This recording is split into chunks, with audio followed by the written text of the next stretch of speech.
Hi there, thank you for joining me for Yarn Bite with Nora. I'm so happy you could join me while I talk about some of the projects I've been working on and just 2 to 10-minute bites just to let you know what's going on.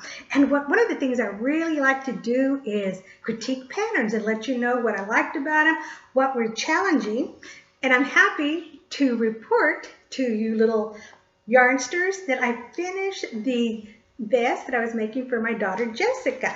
It's the Vertex vest. It's by Julie Weisenberher and it's offered through Brooklyn Tweed.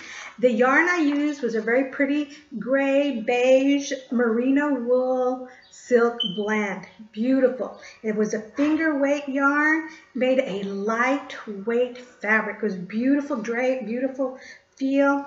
And you know, this pattern, it was more about the design elements, more about the construction than it was about the details, the little finishing elements for a garment. It's very, very architectural design. I like to call it origami type construction, where verticals become horizontals, verticals meet other verticals to form curves. The one thing I wasn't crazy about in the beginning were the edgings were so simple, almost deconstructed. For instance, the bottom front was just stockinette.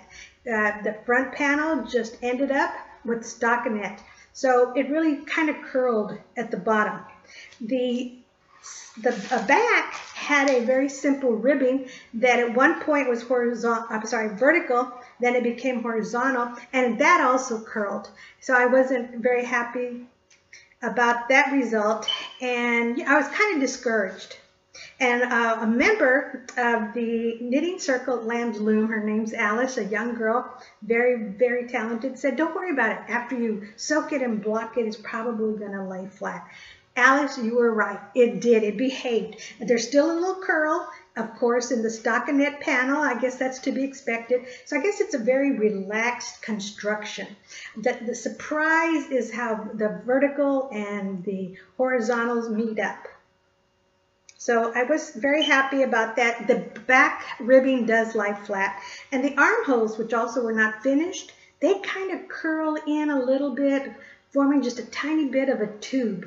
So that gives it a little finished look. I'm so used to working a back piece or a front piece, an armhole, a cuff to a sweater, either with ribbing or some kind of garter stitch that's going to help the piece lie flat, that I really was a little disappointed while I was working with it. I was a little discouraged that I was going to have very curly ends. But in the end, it did work out. So it's just a very relaxed look.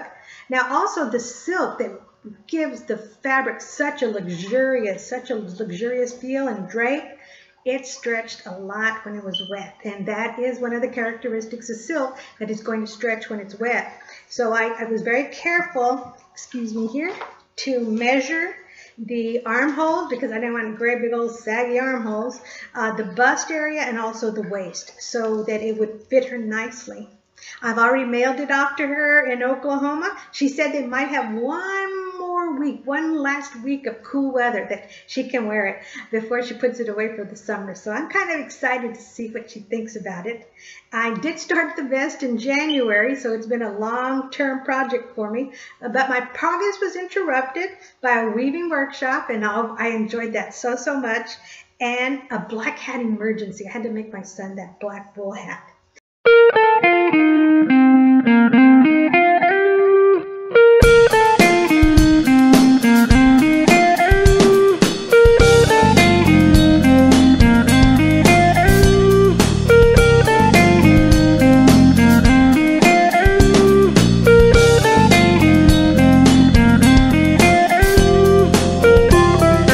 Now we're going to switch onto hook mode.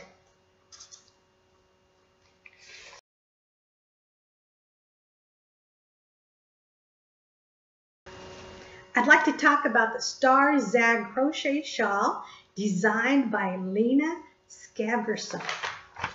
And here's her design.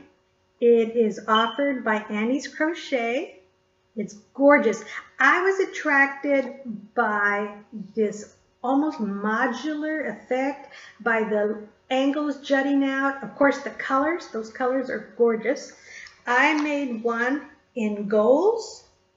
And this is Cascade Yarns, pinwheel. And I had just leftovers. Here we have a gold, kind of set off. And these are the star stitches. So we have a line of star stitches that are kind of bordering these little panels that were created with short rows. And short rows are so easy. All you do is skip 2 to 3 stitches, and you create these short rows. Isn't that gorgeous? It's a variegated yarn, but I also wanted to set off the star stitches because they were so pretty. They were so pretty. And I made this to donate to the Lamb's Loom Prayer Shawl Ministry. It's an intermediate level project, and it's worked all in one piece. It looks like it's different panels, different motifs that are connected, but they're not. It's just one piece. And you know what I love about crochet is once you get one of the panels or you get the main repetition, that's it. It's repeating it. The pattern is repeated and repeated, and you learn it so quickly. A lot of fun to make this.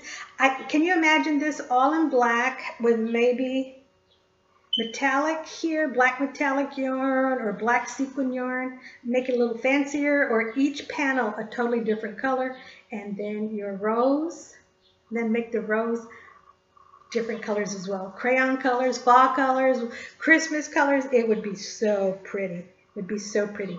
It's an interesting construction. I really enjoyed it. And I love this pattern.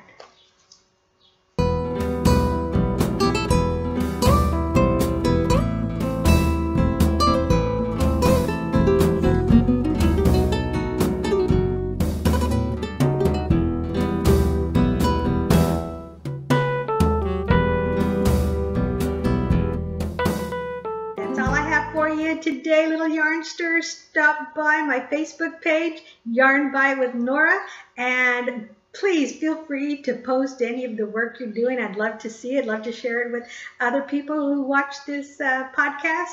And, you know, like I say, every project has a story, and I hope you enjoyed mine today. Take care. Bye-bye.